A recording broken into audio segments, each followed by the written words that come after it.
Silence terrifies the weak, but for the strong, silence is a weapon. It's the pause that unsettles your opponent, the stillness that makes people lean in, the restraint that reveals mastery over impulse. Because here's the truth, power isn't proven by how much noise you make, it's proven by how little you need to. Think about it. The loudest in the room is rarely the most dangerous. The one who rushes to speak, who fills every empty space with words, reveals something: insecurity, a deep hunger for validation. They want to be heard because they don't truly believe they're seen. But the strong, the disciplined, the ones who have conquered themselves don't need to announce it. They carry their strength in silence, and that silence demands attention. This video is not about teaching you to stay quiet like some passive monk. This is about learning the hidden art of silence, when to speak, when to withhold, and how to use silence as leverage in a world addicted to noise. Because here's the reality. We live in an age where everyone is screaming to be noticed. Social media thrives on overexposure, arguments, and noise. Everyone is desperate to broadcast every opinion, every thought, every detail of their lives. But in that chaos, something rare stands out. The one who doesn't need to shout. The one who speaks little, but when they do, it cuts deep. Nietzsche once said, "He who has a why to live can bear almost any how." I'll add to it. He who has a why doesn't waste it on meaningless chatter. His words are sharpened for purpose. His silence carries more weight than another man's endless speeches. This is the hidden power of silence. It makes you unpredictable. It forces others to project their own assumptions onto you. When you don't reveal yourself too quickly, people are left guessing. They can't read you. They can't calculate you. And that mystery, it's intoxicating. Silence is not emptiness. It's presence. It's not passivity. It's control. It's not weakness. It's a shield, a sword, and sometimes a crown. That's why strong people rarely speak. They know silence does the work for them. But let's be real, this isn't easy. Silence requires discipline.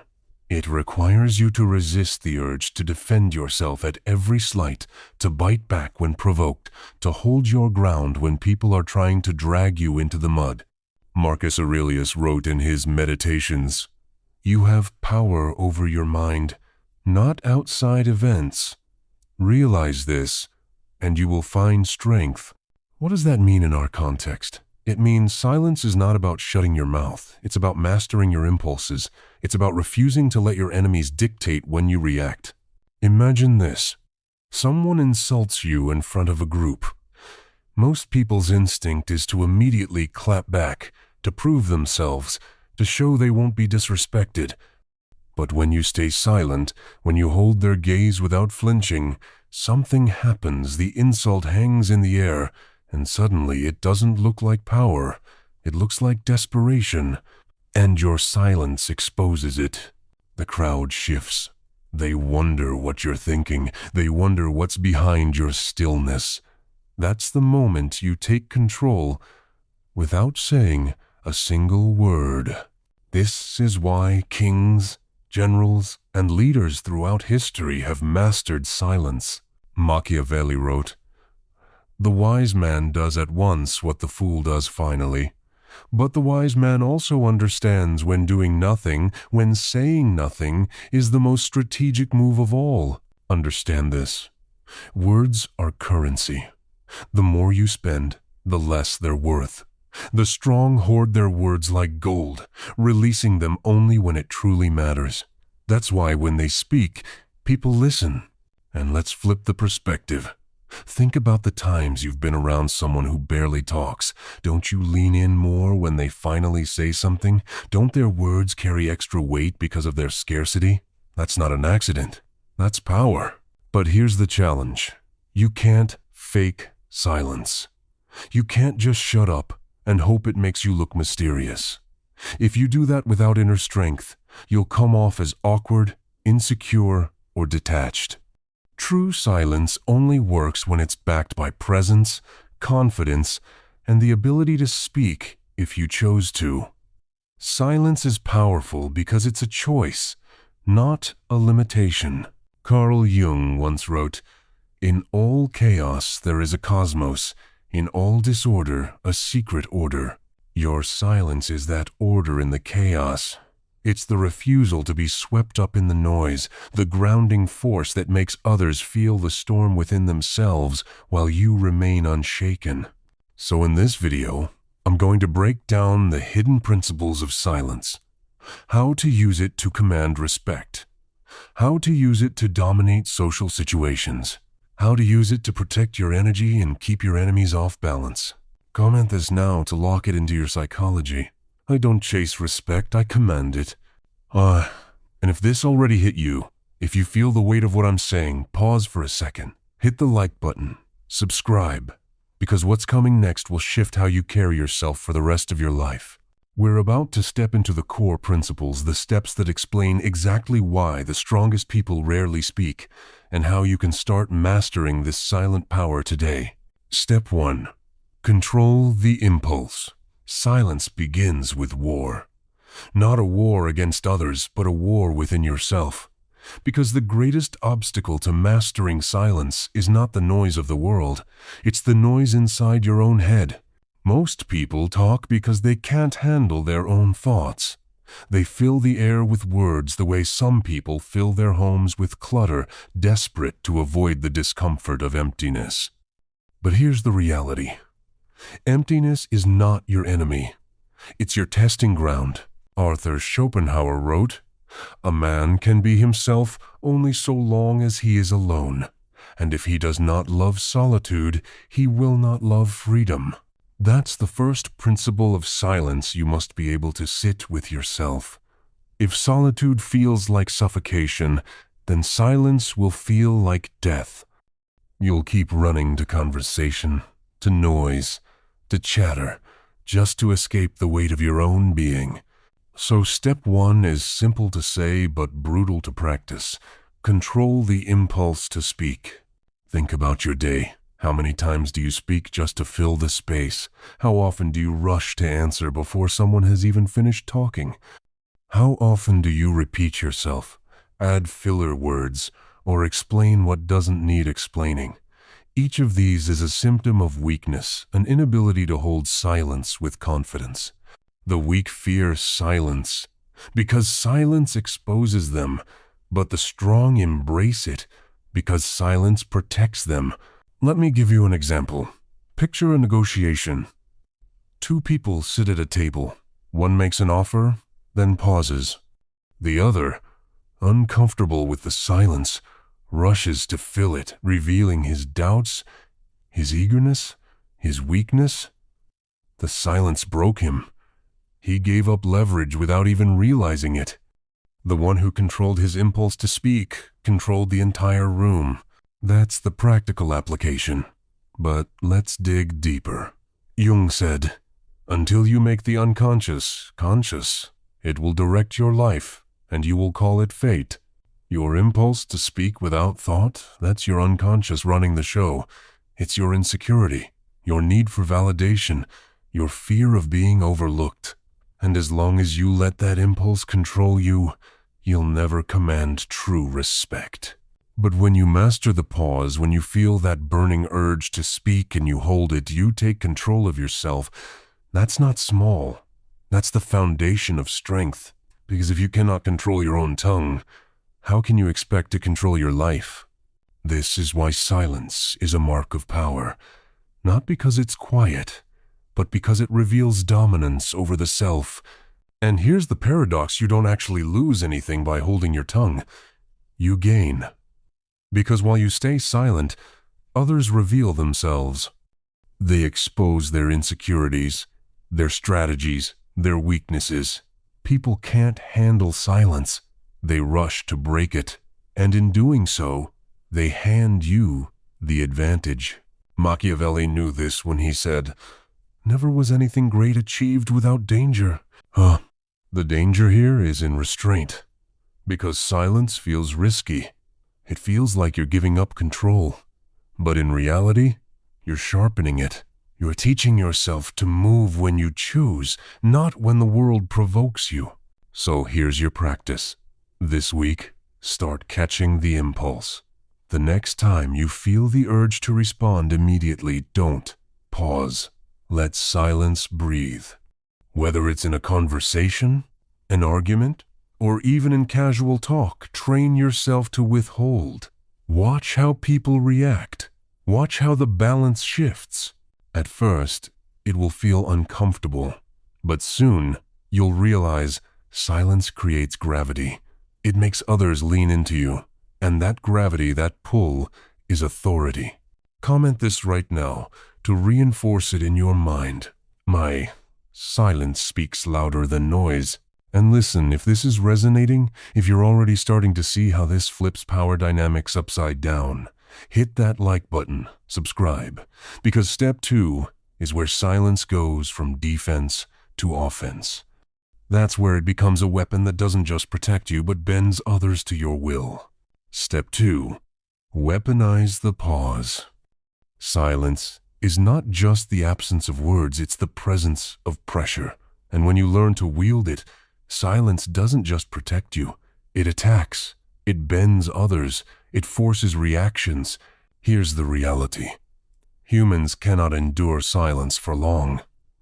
We crave resolution, explanation, closure. When silence enters a conversation, most people panic. They feel the need to rush in, to say something, anything, to break the discomfort, and that's where your power lies. Voltaire once said, "Better to remain silent and be thought a fool than to speak and to remove all doubt." But the strong take it further. They use silence to expose the foolishness of others. Think of a courtroom. A skilled lawyer asks a question, then waits. He doesn't rush. He doesn't fill the silence. He lets the witness squirm under the weight of that pause. And eventually, the witness cracks. They reveal more than they intended. That's the power of weaponized silence. It forces the other person to reveal themselves. The same principle applies in arguments, negotiations, leadership, and relationships. The one who controls the pause controls the pace, and the one who controls the pace controls the outcome. Here's how it works. 1. The interrogator's silence. Ask a question, then stop. Don't explain it. Don't soften it. Don't repeat it. Just let the silence hang. Most people will rush to answer, even over-answer. They'll try to fill the void with details you never asked for, details that reveal what they were trying to hide. Psychologists know this well. Silence isn't passive in therapy, it's pressure. It forces the patient to go deeper, to speak what they were avoiding. And the same dynamic plays out in life. When you give silence, people project their own anxieties into it. They tell on themselves. 2. The alpha's silence. Strong leaders don't shout orders. They deliver them with minimal words, then let silence reinforce them. The pause after the command says, "I expect you to follow through." That silence is heavier than yelling. It communicates confidence, authority, inevitability. People respect that kind of silence more than any speech, because they feel its presence, not performance. 3. The seducer's silence. In relationships, silence creates intrigue. Words reveal. Silence seduces. When you don't rush to reply, when you let gaps exist, the other person starts to wonder. They lean in. They analyze. They invest. Mystery is built in the spaces between words, and mystery is power. Machiavelli wrote in The Prince, "It is much safer to be feared than loved, if one must choose. But I'll tell you this, it is best to be unpredictable, and silence makes you unpredictable." Think about the people you've feared or admired most. Weren't they often the ones who didn't reveal everything? The boss who didn't say much so you kept guessing what he thought of you. The fighter who didn't trash talk, so his silence felt dangerous.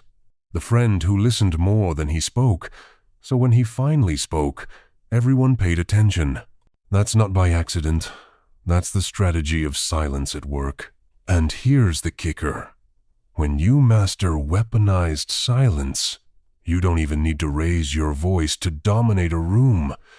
Your stillness will do it. The pause between your words will weigh heavier than another man's shouting. Marcus Aurelius said, "The best answer to anger is silence." And he was right. Because silence doesn't just avoid escalation, it exposes anger as weakness. When someone screams at you and you stay calm, you win. Their rage bounces off your silence like fists off stone. The crowd doesn't see strength in their noise, they see desperation, and your silence turns that desperation into humiliation. This is why silence terrifies people, because it reflects them back to themselves, and most people can't handle their own reflection. But here's the warning. Silence only works as a weapon if you have the backbone to hold it. If you're quiet because you're afraid, people will sense it. Your silence will look like submission. But if you're silent because you choose to be, because you're in control, that silence becomes a blade. So how do you build that? Practice deliberate pauses. Next time someone asks you something, don't rush to answer. Breathe. Count 2 seconds before you speak. You'll notice the tension rise immediately. That's the pressure of silence working for you. Then expand it. In conflict, in leadership, in persuasion, start weaponizing silence. Use it as a mirror. Let others project their fear, their insecurity, their uncertainty into it. And then, when you do choose to speak, your words will carry the weight of thunder after lightning. Comment this now to etch it into your mind. My silence breaks others before I do. And listen, if this is hitting you, if you're starting to see how silence flips the game entirely, don't just sit there. Hit like, subscribe, because step 3 is where it gets even more dangerous. Step 3 is about how silence doesn't just affect others, it transforms you. It builds an inner strength that cannot be shaken. Step 3. Silence as inner power. Silence isn't just about how the world perceives you. It's about how you perceive yourself. Because here's the truth. Before silence can command a room, it must command your mind. We live in an age of noise. Notifications, arguments, endless commentary. It's all designed to keep you distracted, reactive, scattered, and most people are slaves to it. They can't go 5 minutes without checking their phone, filling their ears with music, or blurting out some thought. They've lost the ability to sit with themselves. But here's the brutal truth. If you can't handle your own silence, you can't handle your own life. Marcus Aurelius wrote, "Nowhere can man find a quieter or more untroubled retreat than in his own soul." That's not poetry, it's instruction. If you can't retreat into yourself and find strength in silence, you will always depend on the noise of the world for validation. And dependency is weakness. Silence builds discipline. Every time you resist the urge to speak unnecessarily, you are training your mind. You're sharpening your ability to hold back, to wait, to act deliberately. That same discipline translates into every area of life, your work, your habits, your relationships. If you can't control your tongue, you won't control your temper. If you can't control your temper, you won't control your actions. And if you can't control your actions, you'll never control your destiny. It all starts here with silence. Silence builds presence. When you stop rushing to speak, you start listening. Really listening. You begin to notice what others miss: the hesitation in someone's voice, the crack in their tone, the unspoken meaning behind their words. Most people are so busy planning their next reply that they don't actually hear what's being said. But when you embrace silence, you train yourself to see deeper, to understand more. And that awareness, that presence, is a superpower. Carl Jung once said, "Your vision will become clear only when you can look into your own heart. Who looks outside, dreams. Who looks inside, awakes." Silence is the doorway to that awakening. It turns down the volume of the outside world so you can hear the truth inside yourself. Silence builds unshakable confidence. Confidence is not about talking big, it's about not needing to. The man who constantly explains himself, who justifies, who argues endlessly, reveals weakness. The man who can stay silent in the face of doubt reveals strength. Because true confidence doesn't scream, it doesn't need to, it radiates. And silence is the amplifier of that radiation. Think of the Stoics. Think of warriors, monks, leaders. The strongest among them were not those who spoke most, but those who carried themselves in silence, their presence heavier than words. That's not coincidence. That's mastery. Arthur Schopenhauer wrote, "The greatest achievements of the human mind are generally received with distrust." Why? Because people fear what they don't understand. And silence makes you impossible to fully understand. It makes people uneasy, uncertain. They can't put you in a box. And that unease, that mystery becomes your power. But, more importantly, silence gives you freedom. It detaches you from the constant need to perform, to prove, to react. You are no longer a puppet pulled by every string of noise. You become the still point in a chaotic world. That's real strength. The ability to stand in silence, untouched by chaos, untouchable by noise. Here's your practical challenge. Spend time each day in complete silence. No music, no phone, no distractions, just you and your mind. It will be uncomfortable at first, but sit in it, face it. Over time, you'll discover clarity where there was once noise. In conversations, practice restraint. Instead of rushing to prove your point, let silence do the work. You'll be shocked how often the world bends toward the one who can stay quiet.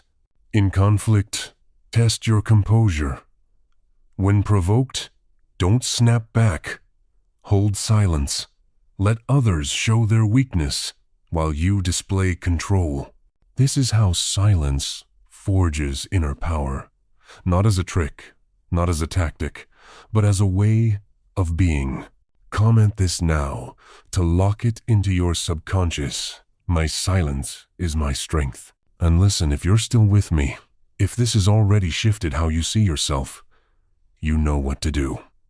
Like the video, subscribe, because what's coming next is the final step. Step 4.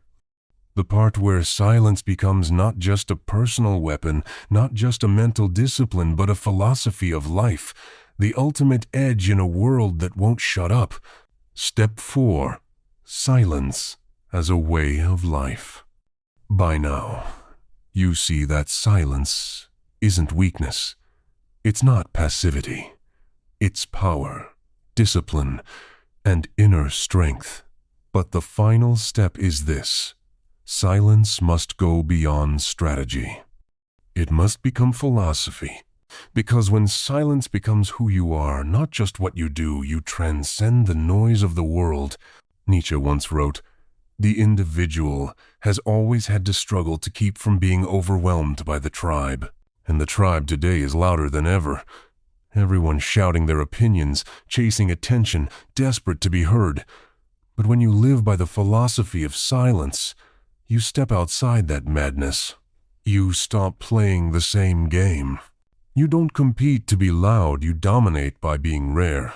You don't chase validation, you command respect by withholding it. You don't reveal your entire hand, you let silence shield your strategy. Silence protects your energy. Every word you speak is energy spent. And most people waste that energy on arguments that don't matter, explanations that aren't needed, and conversations that go nowhere. The strong understand this. Energy is life. You cannot waste it. So they reserve their words. They conserve their fire. And when they do speak, it matters. Silence creates authority. Look at history. The greatest leaders, the most feared figures, the most respected individuals, they weren't the loudest. They were the ones who let silence speak for them. The general who sat in stillness before battle, unsettling his men because they knew he was thinking on a level they couldn't reach. The philosopher who paused longer than his students could tolerate, forcing them to wrestle with their own minds before he spoke. The ruler who addressed his people sparingly, making each word echo for generations. That's not coincidence. That's philosophy in action. Silence liberates you. When you embrace silence, you free yourself from the slavery of reaction. You no longer feel the need to defend yourself at every insult, explain yourself at every doubt, or prove yourself at every challenge. You live above it. As Marcus Aurelius said, "If you are distressed by anything external, the pain is not due to the thing itself, but to your estimate of it. And this you have the power to revoke at any moment." Silence is that revocation. It's your refusal to let the outside world dictate your inner state. But let me make this clear. Silence doesn't mean absence of voice. It means presence of choice. You speak when you decide to, not when the world demands it. You talk when it serves your mission, not when your ego feels threatened. That's the difference between the weak and the strong. The weak are dragged into noise. The strong choose silence, and when they finally choose words, those words move mountains. So what have we uncovered? Silence is control over impulse. Silence is a weapon that pressures others. Silence is inner mastery. And silence, when lived as philosophy, is freedom. That's why strong people rarely speak. Not because they lack words, but because they don't need them. Their silence is heavier than another man's speeches. Their stillness shakes the room. Their restraint builds empires within and without. If you want to rise above the noise of the world, you don't need to shout louder, you need to go quieter. You need to let your silence speak until your presence becomes undeniable. Voltaire said, "All men are equal. It is not birth, but virtue that makes the difference." I'll leave you with this. Silence is that virtue. It separates the frantic from the focused, the weak from the strong, the noise from the signal. So embrace silence. Train it. Weaponize it. Live it. And watch how the world bends to the one who doesn't waste words. Comment this one last time to etch it deep into your psyche. I command respect through silence. And if this message hit you, if it cut through the noise and gave you clarity, then do what the strong would do. Take action, like the video, subscribe to the channel, because the content coming next will sharpen you even further, and you don't want to miss it. Until next time, stay silent, stay strong, stay unshakable.